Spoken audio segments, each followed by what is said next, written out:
world. Welcome to Raccoon Point Studios. I'm Sean Bombs. That intro track was recorded using the Behringer 73-500 series. It feels fucking nice though, I ain't gonna lie. And the guitar was tracked using a Bear Dynamic M160 ribbon mic.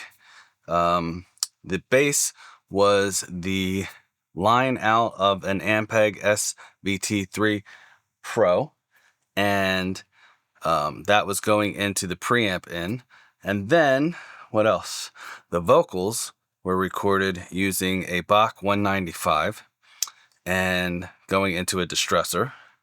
So the thing I did was I split the signal using the Radial Pro MS2, and that gave me the ability to have the same exact take going to two different preamps. So I was able to go to the 1070, or the 10. I was able to go to the 73 from Behringer and the AML 73 from AML. For the AML, I did not use any of the EQ on it. The AML does not have a trim on it, so I kept my levels moderate, so they wouldn't be too hot to come in to the DAW. And I could have patched everything in through the API and used the faders for my output level, but I didn't want to color anything with the API transformers because I felt like that would negate things. I did, however, use the distressor on the vocals because I track with compression on the vocals, and that's the only set of compressors that I have that are exactly the same because it's a stereo pair from the factory. I have two 1176s, but they're different revisions. So that was the best thing I could use to try to get an apples to apples. And what else? I don't know. That's it. So I tracked the guitar was a Marshall JVM 410, and I used a JHS Screamer on one of the guitars, and then the other guitar was the overdrive in the JVM. HX Stomp was in 4-cable method to help with noise and then also add delay here and there. And what else? So on the track, I did do a little mixing for this, but I'm going to play you the A-B, and then I'm going to go through different individual tracks so you can hear the raw without, compressing, without extra compression on it and all that other stuff. So first we're going to do the final mixes. They're exactly the same. The only difference was one is from the Behringer and one's from the AML. All right, so let's look at what we have here on the screen. One is the AML, which is purple. The bottom one is the Behringer, which is yellow. All right, here we go.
Let me know what you guys think down below. I mean, my ears, I've been doing this for a little bit, so my ears might be tired by now because I've been tracking it, doing all the testing and all that stuff. And it's not the easiest thing to do by yourself, but I definitely can hear a little bit more of a richness from the AMLs, and I'm talking like hair The lower mids are a little bit better, clearer sounding.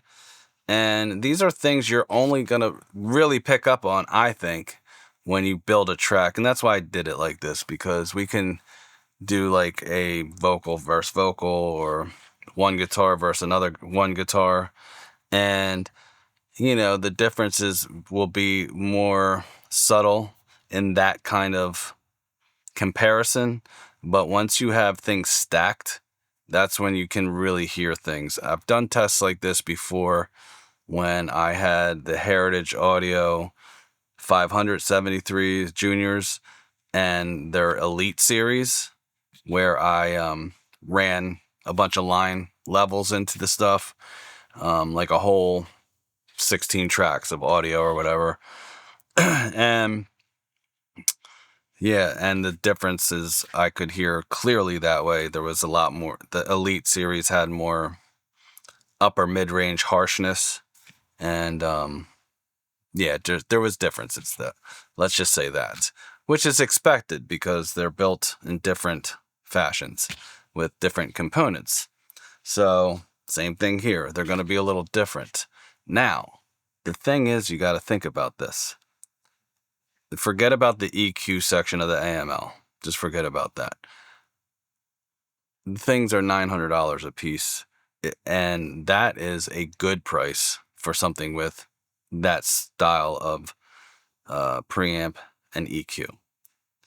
Now, if you were to get other 500 series that are just the preamp, it's 500 at a good price, and then, you know, usually like $1,000 to $1,500 or something. So the Behringer is $250, and then you add tax. It's not a lot of tax comparison to like $1,000, right? So these are things just to think about. My thoughts initially is, if you do not have a 1073 style preamp, this is a no-brainer. Now, it feels good in the hand. The weight is nice. Everything feels like solid. The only thing is the switch, the main gain switch, you know, it's plastic on the inside. So that's one thing to think about.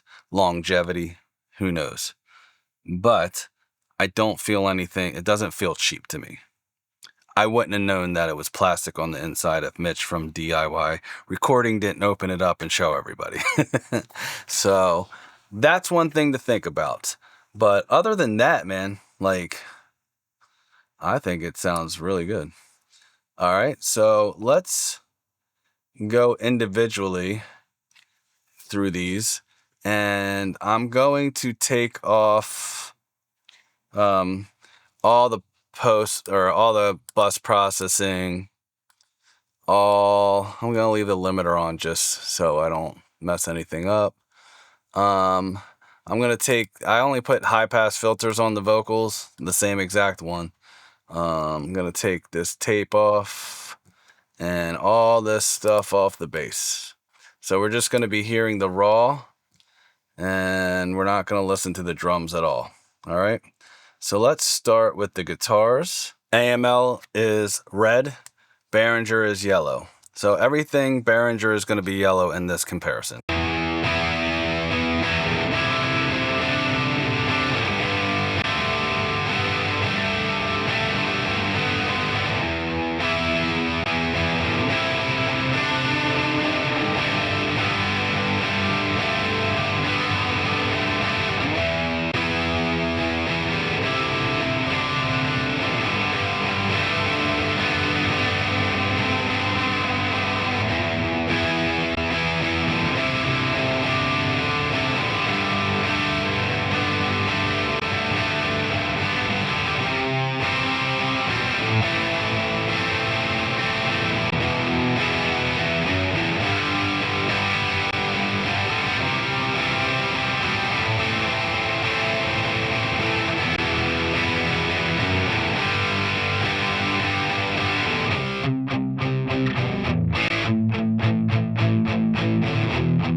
so close, right? I think there is definitely a stronger lower mid in the AML, and just a tiny bit more pleasing in the high end, but it's so close, man. It's to me, it's not a big deal. If you're talking about, preamps that are built into your interface or whatever, and you want some color, you're going to get it with the Behringer. Now, I haven't pushed them yet. I'm going to do another video where I push the Behringer and see what it does when you really color things. I did color one of the vocals in here, which we'll get to. All right, so let's go to the bass, and then I'm going to go to the vocals. Okay, so let's do this. Boom. All right, so here's the bass. We're going to start with the AML's purple, Behringer's yellow.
All right. Again, I mean, just the low end on the AML is a little bit more there. I don't know. It's more consistent in the low end. Again, subtle, but I can tell. And these things are more noticeable as you build tracks. So I'm not mad at any of it. All right. AML is blue on the vocal. Yellow for the Behringer. Sad, sad songs.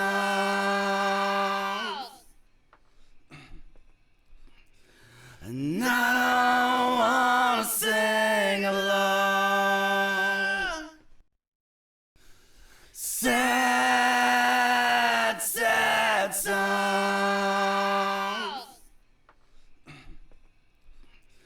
And I don't wanna sing along. Let's turn these, let's turn the sends off, and we'll just hear the dry, and then let's see. Let's just hear the lead vocal. Sad, sad songs. Sad, sad songs. Sad, sad songs. Sad, sad songs. Not much difference, I don't think. So now we're going to go to the higher pitched vocal. Now, on the higher vocal, I was singing further back.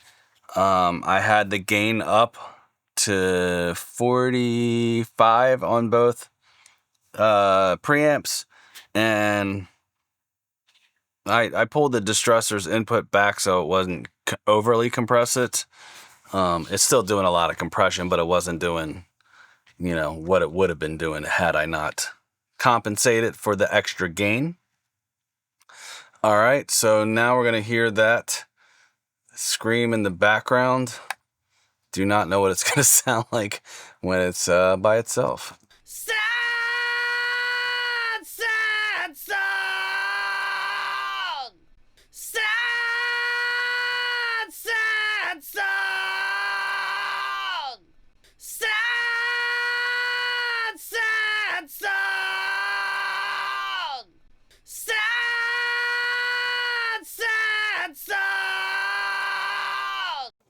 So, I mean, the distortion's not too bad. Let's find a spot, I think, where I sing almost the same line as the little hook thing. I've had enough. I've had enough. I've had enough. I've had enough. I've had enough. I've had enough. I've had enough. I've had enough. I've had enough. I've had enough. It's very minute. I feel that AML does hug your vocal more. Now, this might not be up your alley, this style of singing. It's more of a, alt-rock type of thing. But I felt like that's what worked with what I was playing. I just kind of put it together just for the test, which is what I do with all my videos. I just kind of write something really quick, and sometimes I use it later and sometimes I don't. But, I feel like they're so close, but the signal does get hugged a little bit more from the AML. And it's so minute. I feel like anything that you capture from either of them are going to be fine. You might just add a little bit more to the Behringer afterwards as far as, what compressor you use or whatever. I mean, you use a LA2A from UAD and you're going to introduce some of that harmonic content that might be missing anyway. So, but it's small. It's so small. I don't know. My first impressions are go out and get one of these for yourself. I mean, with everything else, prices are going up. And so far, Behringer is still at the same price right now. You know what I mean? Before anything gets too crazy, I would advise getting one if you don't have a 1073. You know what I'm saying? I can't wait to try it on some other things. I'm going to do some more testing with it. This is just my first initial test. It might not even be a perfect test. Who knows? I'm sure somebody will let me know down in the comments. Feel free. I don't give a fuck. All right? But other than that, I'll see you next time. Bye. Don't hurt my feelings. I could give 2 fucks, baby. All right. You ready? You done? Cool.